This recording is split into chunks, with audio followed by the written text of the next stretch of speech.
Jangan lupa subscribe channel YouTube TVRI Bengkulu, like, komen, dan nyalakan notifikasinya.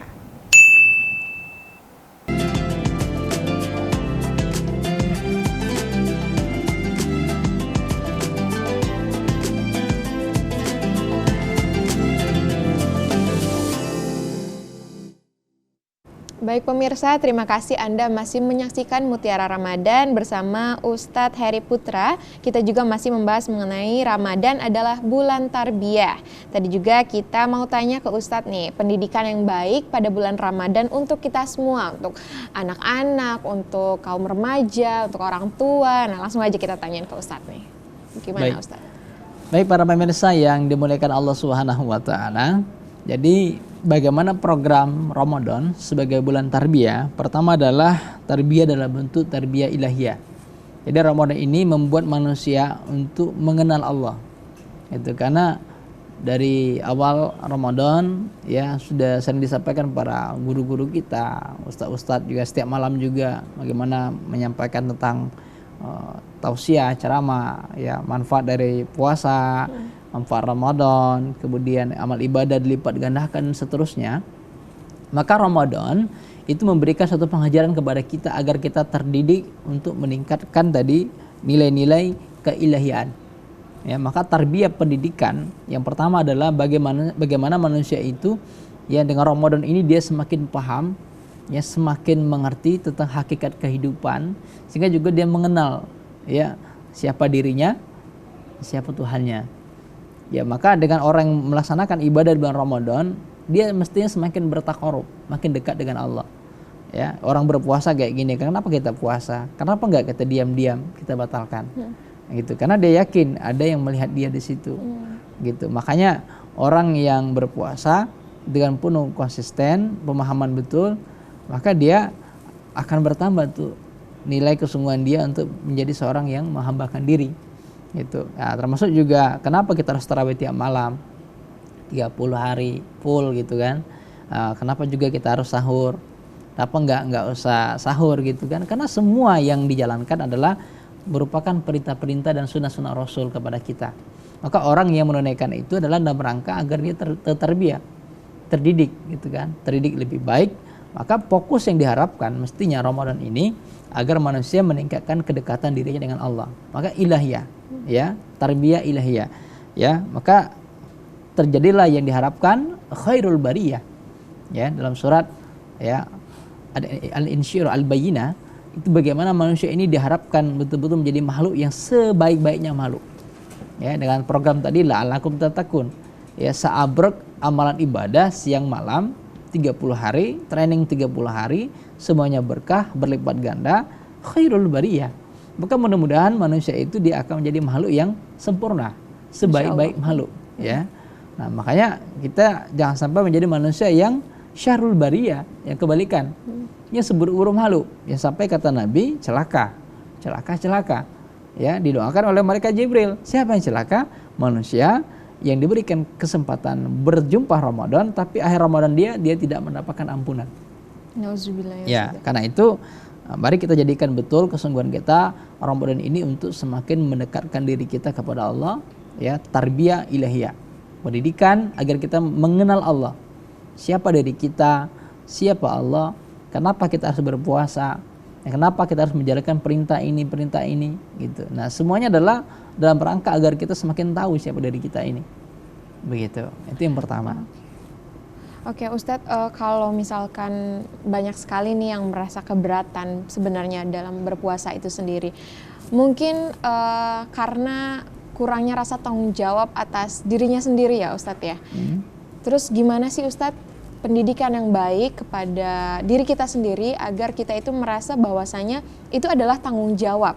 Ya. Karena banyak sekali yang lalai Ustadz. Ya.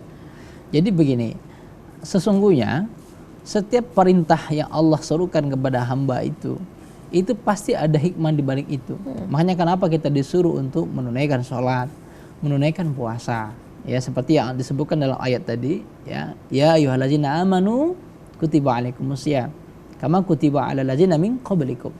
Disuruh untuk menunaikan puasa, dan puasa ini merupakan suatu kewajiban bagi seorang mukmin. ya kewajiban. Artinya kalau ditunaikan dia berpahala, kalau tidak ditinggalkan dia berdosa. berdosa. Dan ini pun kata Allah sudah ditunaikan oleh orang-orang terdahulu. Artinya sebelum kita hadir di muka bumi ini sudah ada yang lain juga hadir. Dan mereka yang paham betul, yang beriman ini paham, sudah merasakan manfaatnya. Dengan berpuasa, tentu setiap perintah Allah ada hikmahnya, ada hakikat daripada kandungan manfaat, faedahnya, ya. Sehingga ya manusia harus punya keyakinan, hakul yakin bahwa perintah ini harus ditunaikan dengan penuh kesungguhan.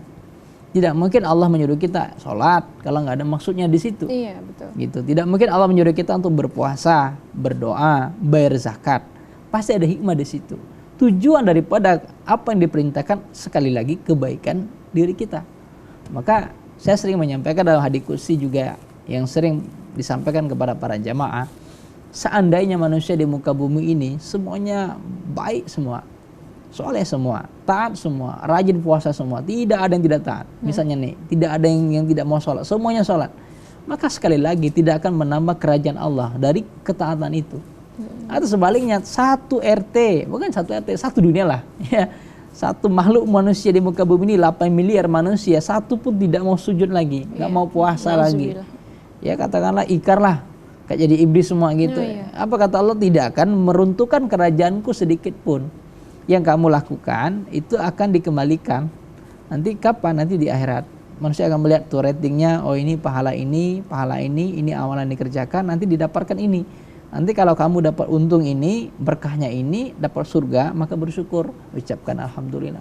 Tapi kalau kamu sebaliknya, ya bersedih, bla bla bla, sampai penyesalan diri, maka jangan salahkan orang lain. Koreksi amalan ibadahmu, kenapa nggak mau tunaikan itu?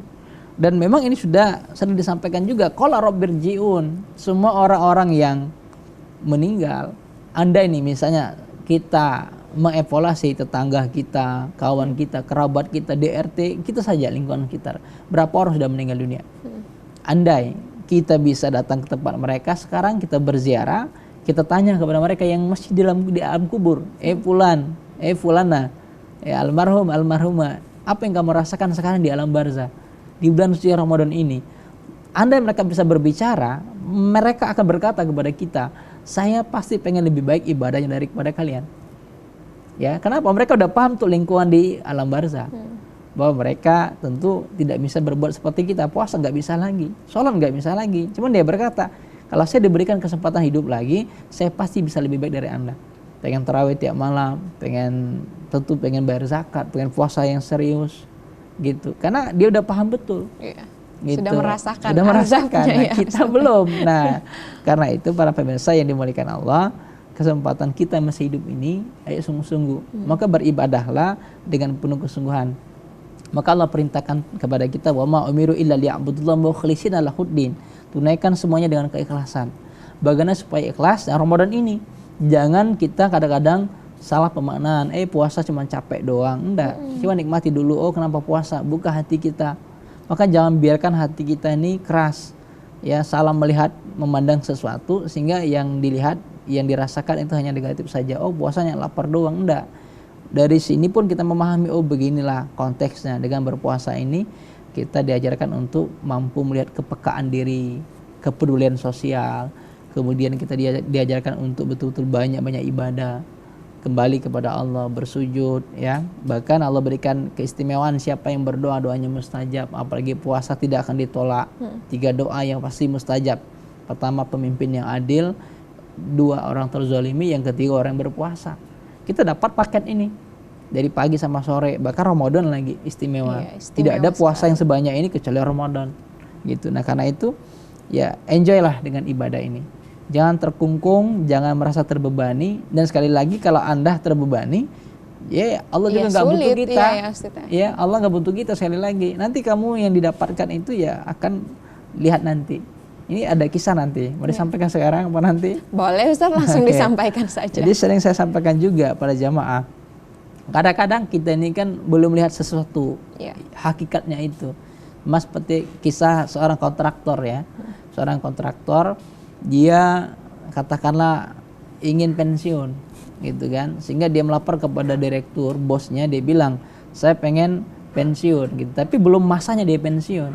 Tapi karena pengen betul itu, sehingga dibuatlah akad perjanjian bisa pensiun, tapi dengan catatan kamu harus segerakan selesaikan proyek ini. Maka diberikanlah suatu kesepakatan, keputusan, ya, diberikan oleh Pak Direktur kepada kontraktor ini, kamu mengerjakan bangun rumah ini bahannya lengkap, kalau kurang minta. Pokoknya bikin sebagus-bagusnya, nanti akhir selesai saya terima, baru kamu selesai pekerjaan, kamu bisa pensiun. Oke, kita tahan dulu Ustadz. Gimana kelanjutan ceritanya nih? Tapi setelah jeda pariwara berikut ini tetap di Mutiara Ramadan.